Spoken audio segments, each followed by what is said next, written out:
বাড়িতে যাইতে হলে এও কষ্ট করে যাইতে হবে। আগে নামতে দেন, এই সবাই উঠতে পারবেন, যেমন একটা ভিড় নাই এখানে। আগে নামতে দেন প্লিজ, প্লিজ আগে নামতে দেন আগে। ঝুঁকি হলে কিছু করার নাই ভাই, বাবা মার টানে যাইতে হবে, মাস্ট, কিচ্ছু করার নাই ভাই। আমার বাইশটা লাইফের প্রথম ফার্স্ট ঢাকা থেকে চট্টগ্রাম যাচ্ছি উদযাপন করতে। দোয়া করবেন আমার বাইশটার জন্য, আমাদের জন্য, সবার জন্য। ওনার আব্বা আছে এদিকে, পাপার জন্য দোয়া করবেন। মামুন কিছু বলো, হাই দাও, সালাম দাও, সালাম দাও, সালাম দিছে। সন্তুষ্ট, কারণ আমার ম্যাক্সিমাম যাওয়া আসা হয় ট্রেনেই, সার্ভিসটা ভালো থাকে, মানে শিডিউলটা ঠিক থাকে।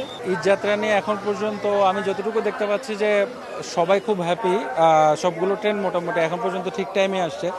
এখন আমাদের ট্রেনটাও যদি ঠিক টাইমে আসে, আমরা সুন্দর মতো পরিবারের সাথে ঈদ কাটাতে পারলে খুশি। অ্যাট ফার্স্ট এক্সাইটেড হচ্ছে যে ওরা যাবে, ওদের ফুফুর বাড়ি, দাদার বাড়ি, নানার বাড়ি, খালার বাড়ি সব লিস্ট করে রাখছে। মানে ওইখান থেকে আজকে থেকে শুরু। এখন যাবো আমার বোনের বাড়ি চিটাগংয়ে, ওইখান থেকে এক রাত আসছে ওই জায়গায়, ওইখান থেকে শ্বশুরবাড়ি এক রাত, ওইখান থেকে দাদার বাড়ি লাস্ট 7 দিন, টোটাল 10 দিনের ট্যুর। এরপরে আবার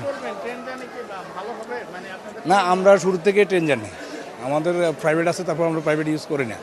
ট্রেনে গেলে বাচ্চারা সবসময় দৌড়াদৌড়ি করে, আমাদের কোনো টেনশন থাকে না, আর বমি টুমি করে না, কোনো একটা ইয়া করে না। সব খাবার টাবার বাসার থেকে নেওয়া হয়েছে, খালি খাবে আর ঘোরাঘুরি করবে, ওরা দুষ্টুমি করবে, আমরা তাই নামবো 11টা বাসায় যাই পৌঁছাবো। এই ইচ্ছে শেষ, হ্যাঁ ইচ্ছে। 10 মিনিট লেটে ছাড়ছে, 10 মিনিট লেটে ছাড়ছে, যে টাইম ছিল তাতে 10 মিনিট লেটে ছাড়ছে। 10 মিনিট কোনো ব্যাপার সমস্যা না।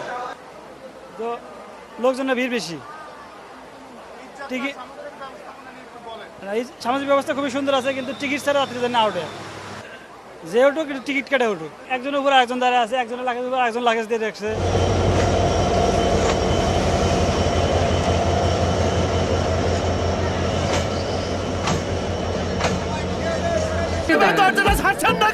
আমি কি কিছু ধরেছি নাকি?